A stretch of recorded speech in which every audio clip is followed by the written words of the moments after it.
看了录像带之后，我就觉得非常好，我就觉得一遍那个书，但是就是练功，激动得不得了，真的说一个身心的变化。青年教师，是因为后来我看这个书，我开始有的时候假坐在那个车的中。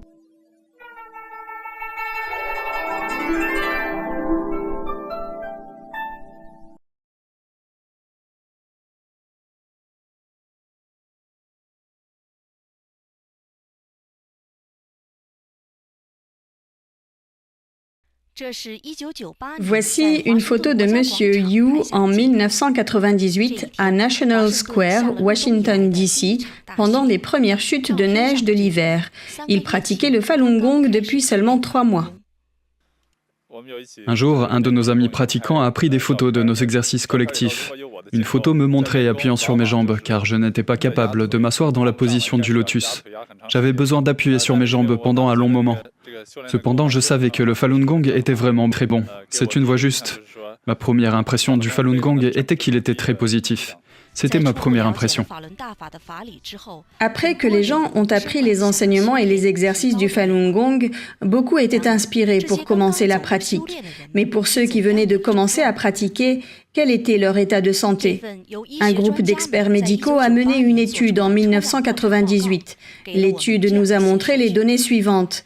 Parmi les 12 000 pratiquants de Falun Gong qui ont participé à l'enquête, 52% étaient âgés de plus de 50 ans et 83% avaient une ou plusieurs maladies chroniques. En moyenne, chaque personne dépensait 1 760 yuan par an en frais médicaux.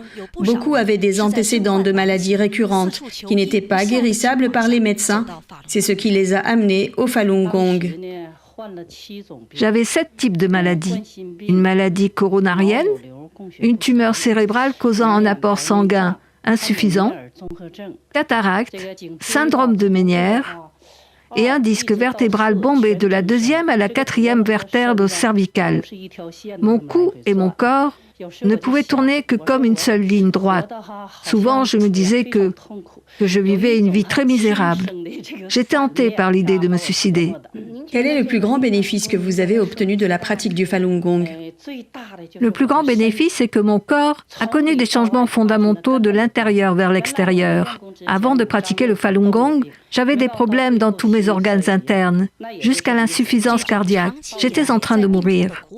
Suite à de longues souffrances dues à des maladies, des histoires de guérison miraculeuses qui se sont produites peu après la pratique du Falun Gong étaient courantes parmi les pratiquants. Ces phénomènes extraordinaires suscitaient une profonde réflexion chez de nombreuses personnes. Pendant une longue période, j'ai pris des médicaments et été hospitalisé. Pourquoi cela n'a-t-il pas permis de guérir ma maladie? Mais après 3 mois de pratique du Falun Gong, cela a fait de moi une personne tout à fait en bonne santé. Où est la magie de ma guérison? Moi, en tant que pratiquant de Falun Dafa, en apprenant et en pratiquant les enseignements de Maître Li, j'ai commencé à comprendre la cause fondamentale de la maladie, la manifestation du karma de maladie, et comment s'en débarrasser complètement. Maître Li explique les principes de manière approfondie, et ce sont des principes surnaturels. En ce qui concerne ces principes surnaturels, en tant que pratiquant, y croyez-vous ou non? Si vous y croyez, êtes-vous capable de suivre les exigences de l'enseignement? Si vous le faites, vous pouvez vous débarrasser de votre maladie. C'est ça le miracle.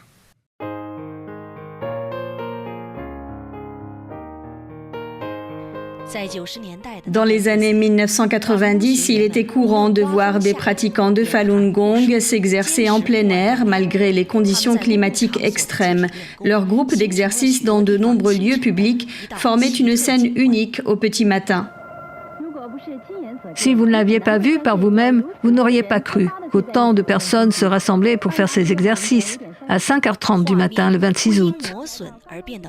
Même si les images sont devenues floues avec l'usure, l'histoire ne sera pas oubliée. En raison de ses bienfaits miraculeux pour la santé, le Falun Gong s'est rapidement répandu dans tous les coins du pays sans aucune publicité. Le nombre de personnes apprenant le Falun Gong a augmenté de façon spectaculaire.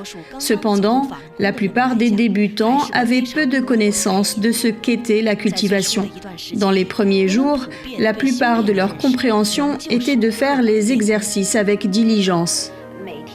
Je faisais les exercices tous les jours. Au début, je ne pouvais m'asseoir qu'avec une seule jambe croisée pendant 5 minutes.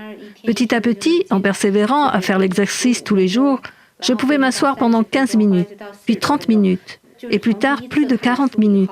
Après avoir lu le livre une première fois, je ne l'ai pas relu. Je me suis contentée des exercices.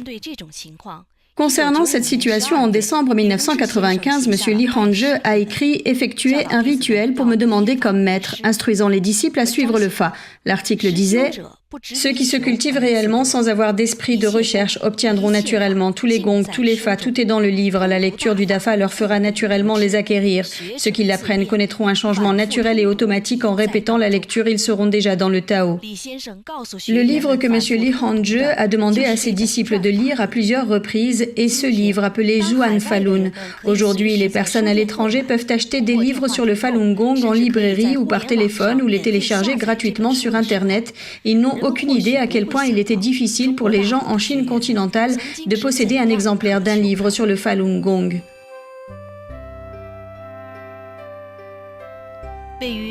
La ville de Wuhan est située sur les rives du fleuve Yangtze, connue comme le lieu de la grue gracieuse et du nuage duveteux. C'était aussi le principal lieu d'impression des livres de Falun Dafa. Au début de 1995, le livre Zhuan Falun a été publié pour la première fois. Comme l'impression était limitée, 2 personnes devaient se partager un exemplaire. Dans certaines régions rurales éloignées, les livres n'étaient pas disponibles. Ici, nous avons entendu de nombreuses histoires émouvantes de pratiquants qui ont vécu des épreuves pour obtenir des livres de Dafa plus rapidement. Je me souviens d'un jour où j'étais à Xinjiang. Il y avait un pratiquant d'un village de la province du Jiangxi qui avait marché des dizaines de kilomètres jusqu'au quai de Xinjiang, attendant l'arrivée du bateau pour amener les livres du Zhuan Falun. Il y a aussi eu une autre fois, en février 1995, à Nanjing. Il neigeait abondamment et le bateau avait 3 heures de retard. Les pratiquants ont attendu sur le quai pendant 4 heures. Sous la neige épaisse, personne n'est parti. Ils ont continué à regarder la rivière en espérant que le bateau transportant les livres apparaisse plus vite. Quand le bateau est enfin apparu, ils ont sauté et crié « Voilà le bateau! Voilà notre livre !» À cette époque, les gens aspiraient à revenir à leur véritable identité et voulaient simplement s'assimiler à authenticité, bienveillance, tolérance. Ainsi, en plus des exercices quotidiens, les pratiquants ajoutaient la lecture et l'étude du Zhuan Falun pendant leur temps libre. C'est dans ce livre que M. Li Hongzhi a clairement énoncé les facteurs clés pour qu'une personne parvienne à une véritable élévation. Il y a 2 raisons pour lesquelles on n'arrive pas à s'élever dans le Shulian ou cultivation. Si on ne connaît pas un Fa, une loi de haut niveau, alors on ne peut pas cultiver et pratiquer à un haut niveau. Si on ne peut pas accorder de l'importance à la cultivation et pratique de son Xingxing, nature profonde, alors on ne peut pas s'élever. Pour devenir un véritable pratiquant de Falun Dafa, on doit suivre le principe authenticité, bienveillance, tolérance pour élever son Xingxing ou nature profonde. Pour s'élever à des niveaux supérieurs, on doit d'abord se débarrasser des mauvaises conceptions et des attachements formés dans la société dite ordinaire. La vie est remplie de bonheur et de doux moments, ainsi que de colère et de chagrin. Les gens sont tous différents, mais leur destin est similaire. Les gens savent que certaines habitudes et dépendances sont nocives, mais ils ne sont pas capables de s'en débarrasser. Nous savons tous que fumer est dangereux pour la santé. En janvier 1996, la Chine a lancé une campagne contre le tabagisme. La publicité pour le tabac a été interdite à la télévision. 26 villes, dont Pékin, ont adopté une loi interdisant de fumer dans les lieux publics. Mais cette propagande et ces réglementations ont eu peu d'effet. La consommation de tabac en Chine reste la plus importante au monde, avec plus de 350 millions de fumeurs et une augmentation de 2% chaque année.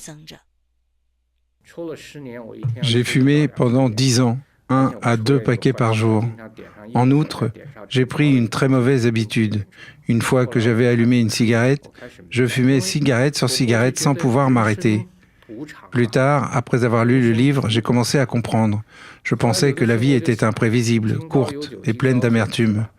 Plus tard, j'ai pensé que je devais juste profiter du moment présent, puisque je ne savais pas quand ma vie se terminerait. Cela montrait en fait un sentiment d'impuissance. La vie était juste comme ça, sans aucun espoir. Mais maintenant, j'ai trouvé ce moyen de cultivation. Pour moi, quelque chose d'impossible devient possible. Une personne est-elle condamnée à être vieille, malade et malheureuse? Dans le passé, je le pensais. Mais maintenant, je pense que ce n'est peut-être pas le cas. Soudain, il y a de l'espoir dans ma vie. J'ai pu facilement arrêter de fumer parce que j'ai vu de l'espoir.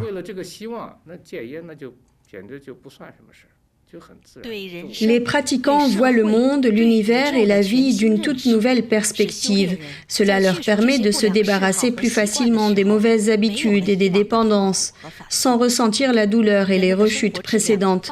Leur qualité de vie a subi des changements fondamentaux. Ceux qui ont ressenti l'impact le plus profond avaient autrefois perdu tout espoir dans leur vie. Un jeune enseignant de la région de Maoming était un toxicomane. Il jouait pour acheter de la drogue. Il empruntait de l'argent à ses parents et amis et dépensait tout. Tout le monde avait peur de le voir. Il était maigre et en si mauvaise santé qu'il ne voulait pas vivre.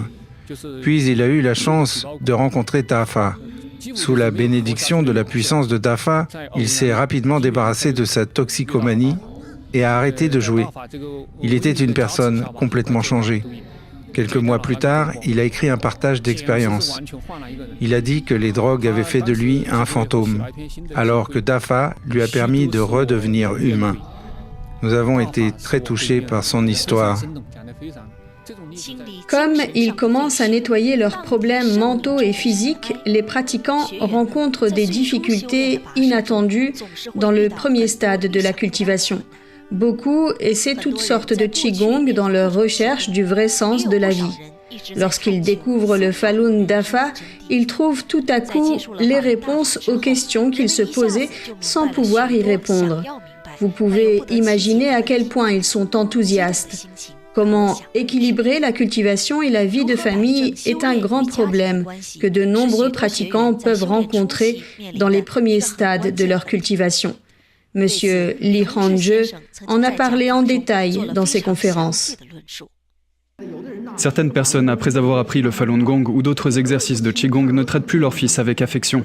Au lieu de cela, ils traitent leur fils comme un ennemi. Je ne m'occuperai plus de toi, je vais cultiver et pratiquer. Ils se mettent en colère en voyant leurs enfants. Quel genre de pratiquant es-tu? Nous devons traiter les autres avec bienveillance, en toutes circonstances, sans parler de nos proches. Nous parlons de ce principe, c'est-à-dire que nous devons être bienveillants avec tout le monde, avec vos parents, avec votre fils aussi, avec tous, avec tout le monde.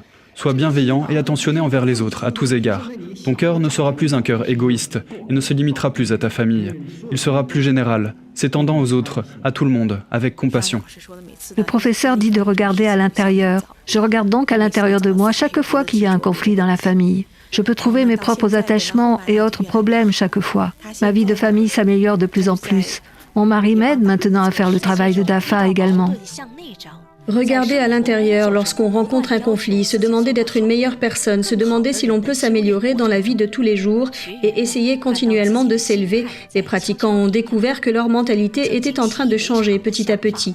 Les pensées et les habitudes auxquelles ils étaient autrefois habitués sont progressivement devenues différentes. En faisant l'expérience de changements personnels intérieurs, ils ont commencé à comprendre la signification profonde de la cultivation dans Dafa. Leur environnement devient plus paisible et plus sain.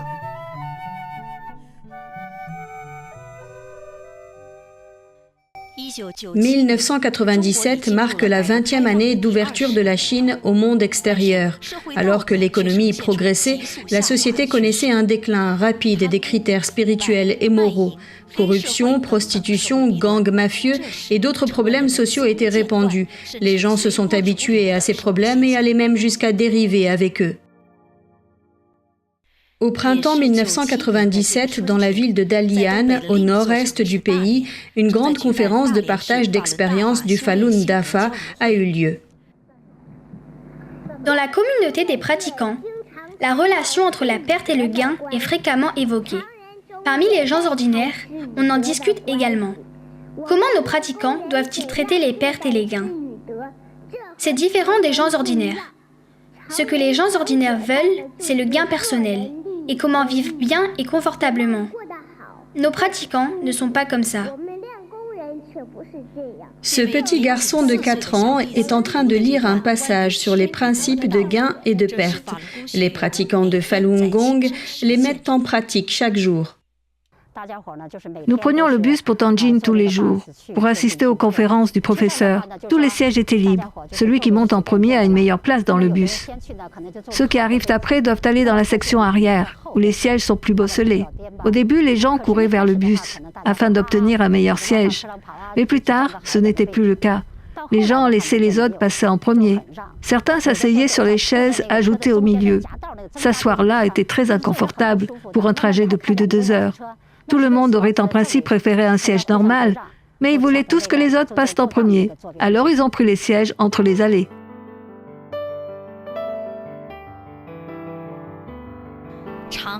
Cultivé dans l'égarement, il est difficile pour l'homme ordinaire de connaître l'amertume de la cultivation et pratique. Il prend la lutte et la compétition pour du bonheur. Cultivé jusqu'à ne pas laisser un seul attachement. L'amertume passe, la douceur arrive, c'est le bonheur véritable. Élever sa nature profonde, Xing dans l'environnement le plus complexe, parmi le groupe de personnes le plus complexe, c'est l'expérience des pratiquants de Falun Gong en pratiquant cette grande méthode de cultivation. Le village de Luwu, près du district de Zijing, dans la province de Guangdong, est bien connu pour ses larcins.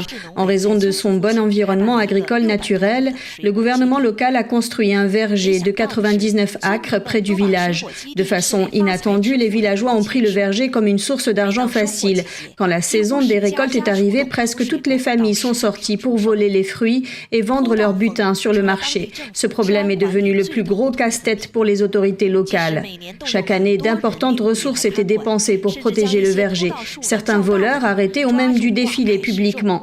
Malgré cela, les villageois n'arrêtaient pas de voler. Au début de l'année 1998, le Falun Gong s'est répandu dans ce petit village. Sur les 300 villageois, plus de 80 participaient aux études et aux exercices collectifs chaque jour, et ils n'ont plus volé depuis lors. Sous l'influence de ces villageois, les habitudes de vol de tout le village ont complètement cessé. Au cours de l'hiver de cette année-là, les pratiquants représentant le village ont rejoint la conférence de partage d'expériences de cultivation de Falun Dafa du Guangzhou. Ils ont partagé leurs histoires.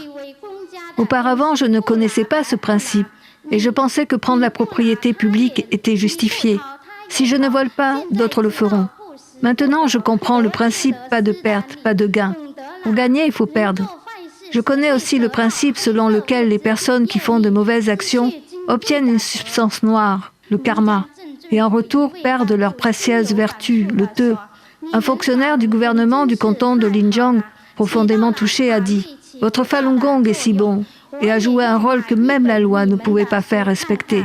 Je veux acheter un exemplaire de votre livre pour le lire. Le changement qui s'est produit dans le village de Luwu n'est qu'un aperçu du grand impact que le Falun Dafa a eu sur la société chinoise à cette époque. On disait parmi les pratiquants, faites tout selon les exigences du Xing de Dafa. Si ce sont des fonctionnaires du gouvernement, ils doivent être des fonctionnaires travailleurs et honnêtes. Si ce sont des ouvriers, ils doivent être des travailleurs disciplinés. Si ce sont des citoyens ordinaires, ils doivent être des personnes qui sont bonnes pour les autres. Monsieur Li a expliqué le sens profond de ce qui suit quand il est venu pour la première fois enseigner la pratique. C'est ainsi que sont nos élèves après avoir appris notre méthode. Je dis que notre méthode peut avoir cet effet en ce qui concerne la société, de promouvoir une civilisation spirituelle dans la société. Comme nous cultivons et pratiquons dans un fa juste, nous demandons à chacun d'élever son Xing. Quand tout le monde commence à faire de même, on arrive nécessairement à ce genre de résultat. Quand j'ai lu le livre, j'ai senti qu'il avait touché mon cœur. Pourquoi ? Parce qu'il nous apprend à être quelqu'un qui considère les autres en premier, à être désintéressé et à s'investir à fond pour les autres. Il établit également un critère moral très strict appelé authenticité, bienveillance, tolérance. Vous devez cultiver votre cœur en conséquence. Une fois que vous commencez à le cultiver, tout votre cœur se détend et est capable de lâcher prise sur n'importe quoi. Par exemple, il est courant pour les intellectuels d'être attachés à la gloire et à l'intérêt personnel. Ils sont souvent en compétition et se battent pour obtenir une promotion. Ils sont tous comme ça. Après avoir commencé à prendre ce livre, je suis capable de me défaire de tous ces attachements. On dit qu'on prend du poids quand on est détendu. j'ai pris plus de 10 kilos.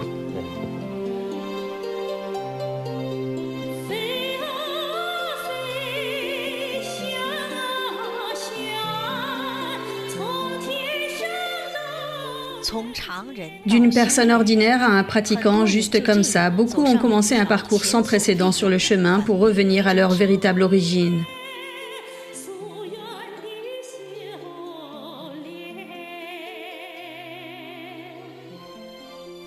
En 1998, on voyait des pratiquants de Falun Gong partout, dans le nord-est, dans le sud et dans le nord-ouest, à la ville et à la campagne. Ils venaient de la société avec un xing-xing élevé.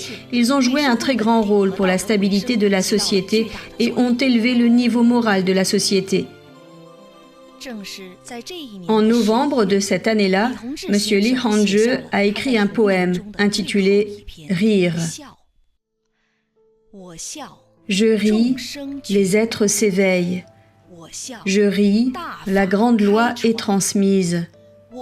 Je ris, le bateau du salut lève l'ancre. Je ris, les êtres ont de l'espoir.